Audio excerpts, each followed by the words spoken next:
উত্তরবঙ্গকে উত্তর পূর্ব উন্নয়ন পর্ষদের সঙ্গে অন্তর্ভুক্ত করা সুকান্ত মজুমদারের প্রস্তাবকে বিভ্রান্তি ছড়ানোর চেষ্টা বলে আক্রমণ করেছেন কার্শিয়াংয়ের বিজেপি বিধায়ক বিষ্ণু প্রসাদ শর্মা। তার দাবি 2026-এর ভোটের কথা মাথায় রেখে উত্তরবঙ্গের মানুষকে বিভ্রান্ত করছেন সুকান্ত মজুমদার। চ্যালেঞ্জের সুরে বলেছেন, পারলে রাজ্য ভাগ করে দেখান, মিথ্যে প্রচার করে রাজনীতি করা ঠিক নয়। তিনি আরো বলেছেন, উত্তরবঙ্গ নিয়ে সুকান্ত মজুমদারের বক্তব্য অবাস্তব, যা কোনোদিনও সম্ভব নয়। বিষ্ণু প্রসাদ শর্মার কথায় লোকসভার ভোটে হতাশা থেকে এমন মন্তব্য করেছেন বিজেপির রাজ্য সভাপতি। 24-এর যে রেজাল্ট হয়েছে সেটা দেখে উনি 26-এর জন্য একটু ঘাবড়ায় গেছেন।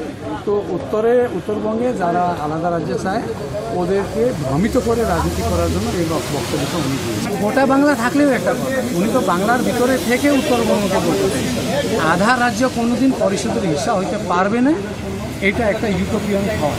এদিকে সুকান্ত মজুমদারের বক্তব্যকে সমর্থন করে উত্তরবঙ্গের আরেক বিধায়ক শঙ্কর ঘোষ বলেছেন, অর্থনীতি থেকে শিল্প, শিক্ষা থেকে স্বাস্থ্য সবকিছুতেই উত্তরবঙ্গকে ধারাবাহিকভাবে বঞ্চিত করে রেখেছে তৃণমূল। ফলে স্বাভাবিকভাবে উত্তরবঙ্গকে বাড়তি গুরুত্ব দেওয়ার কথা বলেছেন সুকান্ত মজুমদার। ঐতিহাসিকগতভাবে, রাজনৈতিকগতভাবে, অর্থনৈতিকগতভাবে উত্তরবঙ্গ একটা পশ্চিমবঙ্গের উত্তর প্রান্তের এই অংশটি বিভিন্ন কারণে পিছিয়ে রয়েছে।